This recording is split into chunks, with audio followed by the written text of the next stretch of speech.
नमस्कार, स्वागत है आपका यूएई खबर पर। चलिए शुरू करते हैं आज की ताज़ा बुलेटिन। सबसे पहले हम आज के हाइलाइट्स को जानेंगे, फिर खबरों को विस्तार से बताएंगे। लेकिन उससे पहले अगर आपने अभी तक अरब टाइम्स ऐप को डाउनलोड नहीं किया है तो फटाफट कर लीजिए।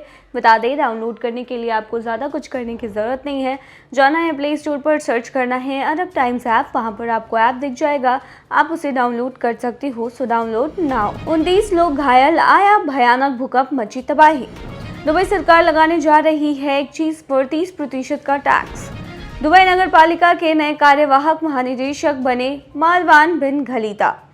सुरक्षा में भेद के बीच सलमान खान निकले जिशान सिद्दीकी के साथ दुबई में आरटीए की ऑनलाइन लाइसेंसिंग सेवा रहेंगी कुछ दिनों के लिए बंद। यूएई में भारतीय प्रवासी की जिबेल जैज से गिरने से मौत। और आखिर में जानेंगे क्या है आज के रियल रेट्स, क्या है आज के गोल्ड रेट्स और क्या है आज के दिरहम रेट्स। 29 लोग घायल, आया भयानक भूकंप, मची तबाही। एक बड़ी खबर सामने आ रही है। बता दें कि 5.6 तीव्रता का भूकंप के झटके लोगों ने महसूस किए हैं, जिसकी वजह से 29 लोग घायल हो गए हैं। वह भूकंप ईरान में आया है। अर्ध सरकारी फार्स समाचार एजेंसी ने बताया है कि दक्षिण पश्चिमी ईरान के खुजस्तान प्रांत में 5.6 तीव्रता का भूकंप महसूस किया गया, जिसकी वजह से कम 29 लोग घायल हो गए हैं। ये भूकंप स्थानीय समय अनुसार सुबह 7:32 पर आया था, जिसका केंद्र हफ्तकेल काउंटी में था और इसका केंद्र मस्जिद सुलेमान काउंटी में था। सिन्हुआ समाचार एजेंसी ने फार्स के हवाले से बताया है कि भूकंप ने मस्जिद सुलेमान काउंटी को भी हिलाकर रख दिया और प्रांतीय राजधानी आवाज में भी इसका असर देखने को मिला है। फार्स ने खुजस्तान के गवर्नर मोहम्मद रेजा मावलीजादे के हवाले से बताया है कि एक बच्चे को छोड़कर सभी घायलों को अस्पताल से छुट्टी दे दी गई है, जिसका पैर फ्रैक्चर हो गया था। मावलीजादे ने कहा कि भूकंप में मस्जिद सुलेमान में 296 आवासीय इकाइयों को नुकसान पहुंचा है। फार्स के अनुसार 12 बचाव दल मौजूद थे, जिनमें 58 पूरी तरह से सुसज्जित बचाव कर्मी शामिल हैं। भूकंप प्रभावित क्षेत्रों में उस दौरान भेजे गए थे। रिपोर्ट में बताया गया है कि मुख्य भूकंप के बाद खुजस्तान में 10 से ज्यादा झटके महसूस किए गए, जिनमें सबसे बड़ा झटका 5.2 तीव्रता का था। दुबई सरकार लगाने जा रही है एक चीज पर 30% का टैक्स। दुबई में 1 जनवरी 2025 से शराब पर 30% टैक्स फिर से लागू होने वाला है। अफ्रीकन प्लस ईस्टर्न नाम की एक कंपनी जो शराब की रिटेल शॉप चलाती है, उन्होंने रेस्टोरेंट और बार को एक ईमेल के जरिए ये खबर दी है। उन्होंने ईमेल में लिखा कि कृपया ध्यान दें, दुबई सरकार ने हमें बताया है कि जनवरी 2025 से शराब की खरीद पर 30% नगर पालिका टैक्स फिर से लागू किया जा रहा है। ये नियम 1 जनवरी 2025 से चालू होने वाले सभी ऑर्डर पर लागू होता है।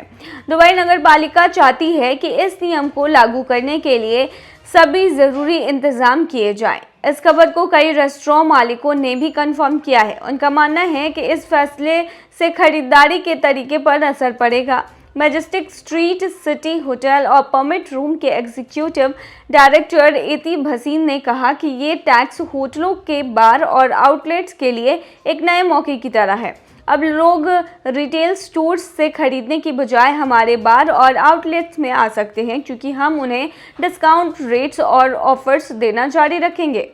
बता दें कि जनवरी 2023 में दुबई सरकार ने 1 साल के लिए शराब पर यह टैक्स हटा दिया था, जिसे बाद में दिसंबर 2024 तक बढ़ा दिया गया था। एक रेस्टोरेंट मालिक ने नाम न बताने की शर्त पर कहा है कि हमें उम्मीद थी कि टैक्स 15% बढ़ेगा, लेकिन अब यह कंफर्म हो चुका है कि यह 30% वाला पुराना टैक्स वापस आ रहा है। तो तैयार हो जाइए, अगर आप दुबई में हैं तो अब बॉयस और आउटलेट्स से ऑफर्स का मजा लेने का सही समय आपके लिए आ गया है। दुबई नगर पालिका के नए कार्यवाहक महानिदेशक बने मारवान बिन खलीफा। दुबई के शासक शेख मोहम्मद ने दुबई नगर पालिका के लिए नए कार्यवाहक महानिदेशक की नियुक्ति की घोषणा की है। उन्होंने बताया कि मारवान बिन खलीफा अब डीएम की जिम्मेदारी भी संभालेंगे, जो उनके मौजूदा कामों के अलावा होगी। फिलहाल बिन खलीफा दुबई भूमि विभाग के कार्यवाहक महानिदेशक हैं और सरकार के नेतृत्व कार्यक्रम से ग्रेजुएट भी हैं। शेख मोहम्मद ने उनकी तारीफ करते हुए कहा कि मालवान जनता के साथ संवाद करने, उसकी समस्या सुलझाने और अन्य संस्थानों के साथ तालमेल बनाने में माहिर है। शेख मोहम्मद ने दाऊद अब्दुल रहमान अल हज़री को धन्यवाद दिया, जो 2018 से डीएम के महानिदेशक थे। उन्होंने उनके योगदान और मेहनत की सराहना की। इसके अलावा मतर अल तायर का भी शुक्रिया अदा किया गया, जिन्होंने कई सालों तक दुबई की सरकारी संस्थाओं का नेतृत्व किया। शेख मोहम्मद ने कहा कि अब ये संस्थान एक नए दौर में प्रवेश कर रहे हैं, जिससे दुबई को दुनिया का सबसे बेहतरीन शहर बनाने की यात्रा जारी रहेगी। सुरक्षा में भेद के बीच सलमान खान निकले जिशान सिद्दीकी के साथ दुबई। बॉलीवुड के सुपरस्टार सलमान खान इन दिनों अपनी पर्सनल लाइफ को लेकर सुर्खियों में छाए हुए हैं। पिछले काफी वक्त से उन्हें लगातार जान से मारने की धमकियां मिल रही हैं। हाल ही में एक अनजान शख्स ने सलमान खान की शूटिंग सेट पर भी एंट्री मार ली थी। सलमान खान की सुरक्षा को लेकर हाल ही में अपडेट सामने आया था कि एक शख्स ने उनके सेट पर पहुंचकर लॉरेंस बिश्नोई की तरह ही धमकी दी है। हालांकि वह शख्स एक जूनियर आर्टिस्ट था जो तस्वीरें क्लिक करवाने के लिए सेट पर घुसा था। हालांकि अब वो पकड़ा जा चुका है, लेकिन भाईजान की सिक्योरिटी में भेद होने के बाद फैंस को उनकी चिंता सता रही है। इसी बीच जानकारी आई है कि इस हफ्ते बिग बॉस 18 की शूटिंग सलमान खान नहीं करेंगे, लेकिन जब उनके एयरपोर्ट पर स्पॉट होने के बाद ये खबर पर और ज़्यादा मुहर लगा दी गई। दरअसल कुछ घंटे पहले पैपराजी ने सलमान खान को एयरपोर्ट पर स्पॉट किया। वहीं वह अकेले नहीं बल्कि दिवंगत नेता बाबा सिद्दीकी के बेटे जिशान सिद्दीकी के साथ नजर आए। खबर है कि वह मुंबई से दुबई एक इवेंट के लिए जाने वाले हैं। वहीं आने वाले दिनों में एक्टर का दबंग द टूर है। गौरतलब है कि इससे पहले सलमान खान गुरुवार को देवेंद्र फर्नांडिस के महाराष्ट्र के मुख्यमंत्री पद के शपथ ग्रहण समारोह में नजर आए थे।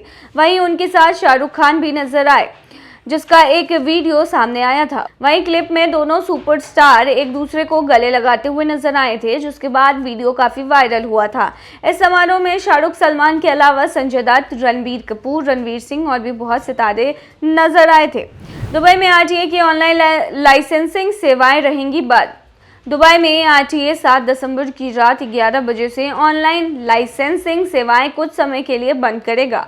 दुबई के सड़क और परिवहन प्राधिकरण ने बताया है कि शनिवार रात 11 बजे से उनकी ऑनलाइन लाइसेंसिंग सेवाएं अस्थायी रूप से बंद रहेंगी। आरटीए ने एक्स पर कहा कि यह रुकावट उनकी वेबसाइट और स्मार्ट ऐप्स पर लाइसेंसिंग सेवाओं को अपडेट करने के लिए हो रही है। ये सेवाएं रविवार शाम 4 बजे दोबारा शुरू हो जाएंगी। यूएई में भारतीय प्रवासी की जेबेल जैस में गिरने से मौत। रास अल खैमा के जेबेल जैस पर्वत पर केरल के 32 वर्षीय प्रवासी की गिरने से मौत हो गई। दुबई के रहने वाले एसएम ने अपने 3 दोस्तों के साथ नेशनल डे की छुट्टी में कैंपेनिंग का प्लान बनाया था, लेकिन वहां दुखद हादसा हो गया। उनके रूममेट, जो अपनी पहचान जाहिर नहीं करना चाहते थे, उन्होंने बताया कि हमारे दोस्तों ने बताया कि वह अचानक गायब हो गए। जब काफी तलाशने के बाद भी वो नहीं मिले तो उन्होंने अधिकारियों को सूचना दी। इंकास के अध्यक्ष और वर्ल्ड मलयाली काउंसिल के सदस्य नासर अल महा ने बताया कि वह हादसा मंगलवार सुबह हुआ। उनका ग्रुप सोमवार रात को पहाड़ पर पहुंचा और वहां कैंप लगाया। जैसे ही घटना हुई, उनके दोस्तों ने तुरंत पुलिस को खबर दी। पुलिस ने मौत की पुष्टि की और उनके शव को रास अल खैमा के सकर अस्पताल ले जाया गया। अल महा ने आगाह किया कि जेबेल जैस जैसे पहाड़ी इलाकों में तस्वीरें खींचने या अन्य जोखिम भरे काम करते वक्त बहुत सावधानी बरतनी चाहिए। एसएम का शव सारी औपचारिकताएं पूरी होने के बाद उनके घर केरल भेज दिया गया। उनके रूममेट ने कहा, मैं फिलहाल कुन्नूर एयरपोर्ट पर हूं, जहां उनके शव का इंतजार कर रहा हूं। जल्द ही उनका अंतिम संस्कार होगा। एसएम के दोस्त ने बताया कि एसएम और उनके ग्रुप को घूमने और रोड ट्रिप्स का शौक था। हम एक कंपनी में काम करते थे। मैं बॉडी शॉप में हूं और वह मैकेनिकल सुपरवाइजर के तौर पर काम करता था। उन्होंने बताया कि एसएम उस दिन ऑफिस से जल्दी निकलकर अपने दोस्तों के साथ रास अल खैमा चला गया। अगर मेरा ऑफिस का काम न होता तो मैं भी उसके साथ होता। यकीन नहीं होता है कि वो अब हमारे बीच नहीं है। दोनों अल क्वेज के एक अपार्टमेंट में अन्य दोस्तों के साथ रहते थे और पिछले 4 सालों से एक दूसरे को जानते थे। और आखिर में हम जानेंगे क्या है आज के रियल रेट्स, क्या है आज के गोल्ड रेट्स और क्या है आज के दिरहम रेट्स। तो रियल रेट से शुरू करते हैं। आज एक सऊदी रियाल में 22.55 रुपया है, जो कि पिछले दिन 22.55 रुपया था। वहीं एक सऊदी रियाल में आज 35.95 नेपाली रुपीज़ है, जो कि पिछले दिन 36.06 नेपाली रुपीज़ थे। वहीं एक सऊदी रियाल में आज 31.71 बांग्लादेशी टका है, जो कि पिछले दिन 31.78 बांग्लादेशी टका था। वहीं एक सऊदी रियाल में आज 73.93 पाकिस्तानी करेंसी है, जो कि पिछले दिन 73.93 पाकिस्तानी करेंसी था। वहीं एक सऊदी रियाल में 22.47 भूटानी करेंसी था, जो कि पिछले दिन 22.54 भूटानी करेंसी था। क्या है आज के गोल्ड रेट, तो बता दें दुबई में आज 18 कैरेट सोने का दाम 245.75 है, जो कि पिछले दिन 246 था। यानी कि आज के गोल्ड के रेट की 18 कैरेट की भारतीय मुद्रा में कीमत 5,666 की है। वहीं 22 कैरेट गोल्ड का दाम 296.25 दिरहम प्रति ग्राम है, जो कि भारतीय मुद्रा में 6,830 के होते हैं, जो कि पिछले दिन 296.50 दिरहम प्रति ग्राम थी। वहीं दुबई में 24 कैरेट सोने का दाम 319.75 दिरहम प्रति ग्राम है, जो कि पिछले दिन 320.25 दिरहम प्रति ग्राम थी। वहीं आज के 24 कैरेट सोने के दाम के भारतीय मुद्रा की बात करें तो आज ये 7,372 की है। वहीं आखिर में बता दें कि आज के दिरहम रेट, तो बता दें आज एक यूएई दिरहम में 23.06 रुपया है, जो कि पिछले दिन 23.07 रुपया था। वहीं आज एक यूएई दिरहम में 36.77 नेपाली रुपीज़ है, जो कि पिछले दिन 36.89 नेपाली रुपीज़ थे। वहीं एक यूएई दिरहम में 32.43 बांग्लादेशी टका है, जो कि पिछले दिन 32.51 बांग्लादेशी टका था। वहीं आज एक यूएई दिरहम में 75.64 पाकिस्तानी करेंसी है, जो कि पिछले दिन 75.63 पाकिस्तानी करेंसी थी। वहीं आज एक यूएई दिरहम में 22.98 भूटानी करेंसी है, जो कि पिछले दिन 23.06 भूटानी करेंसी थी। तो ये थी आज की ताज़ा बुलेटिन। ऐसे ही ताज़ा अपडेट्स के लिए बने रहिए हमारे चैनल पर।